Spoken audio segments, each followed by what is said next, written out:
गुलामों से अधिक कुछ भी नहीं।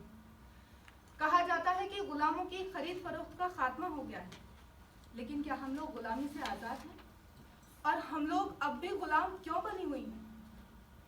ये सच है कि कोई भी पुराने दौर के हालात के बारे में ठीक से नहीं जानता, लेकिन ऐसा लगता है कि किसी भी दौर में हमारी हालत आज की तरह खराब नहीं थी।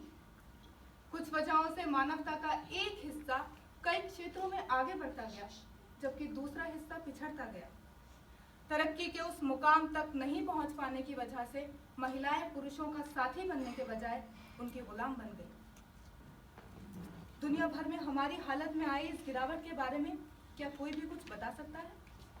शायद मौकों की किल्लत अहम वजह रही है। महिलाओं को काफ़ी मौके नहीं मिले और उन्होंने दुनियावी मसलों में शिरकत करना छोड़ दिया। जब पुरुषों को ये लगा कि महिलाएं अयोग्य और असमर्थ हैं, तो उन्होंने उनकी मदद करनी शुरू कर दी। धीरे धीरे पुरुषों ने महिलाओं की ओर मदद का हाथ बढ़ाया और उसके साथ ही महिलाएं और अधिक लाचार हो गईं।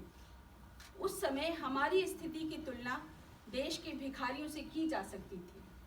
धनी लोग धर्म कर्म के नाम पर जितना अधिक दान करते हैं, भिखारियों की तादाद उतनी ही बढ़ती चली जाती है।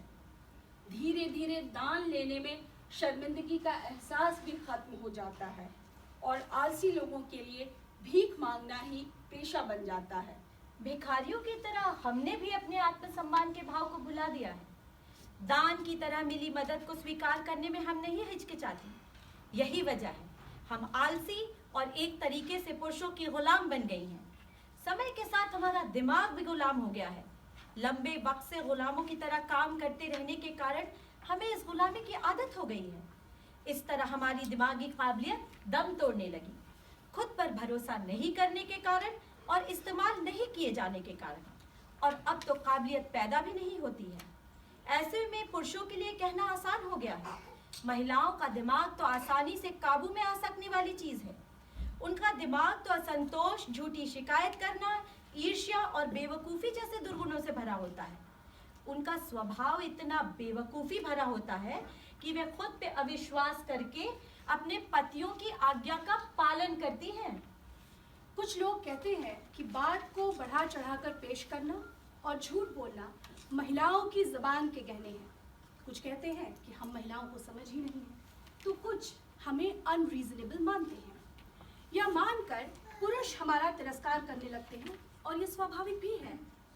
इसे समझने के लिए एक उदाहरण लेते हैं।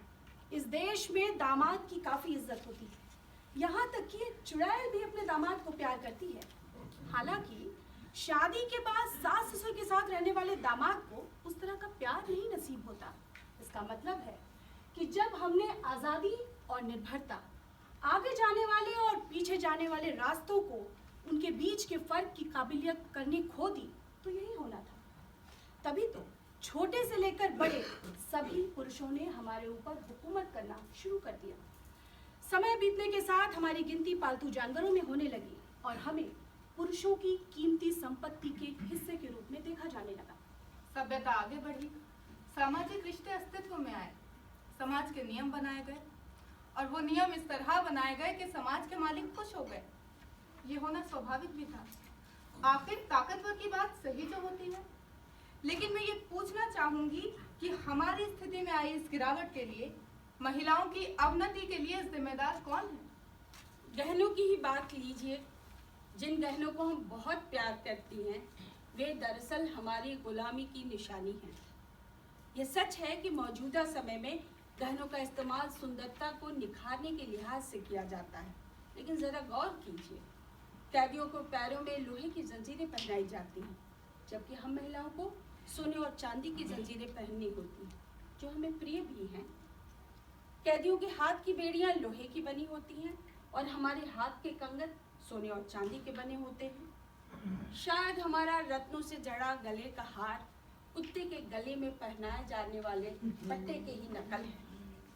घोड़े, हाथियों और बेड़ियों से बांधे जाने वाले दूसरे जानवरों की तरह हम महिलाएं सोने के जंजीर गले में पहनती हैं और इतराती फिरती हैं कि भाई हमने तो गले में सोने का हार पहन रखा है।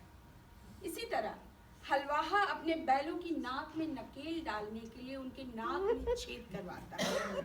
उसी तरह से हमारे पति हम महिलाओं के नाक में नथ डाल देते हैं और इस नथ से ही पता चलता है कि महिला का पति जिंदा है या नहीं। बहनों, आपके ये कीमती गहने गुलामी की निशानी के सिवा कुछ नहीं है। और मज़ेदार बात यह है कि हमारे शरीर पर जितनी अधिक ऐसी निशानियां होती हैं, समाज उसी औरत को ज़्यादा इज्जतदार मानता है।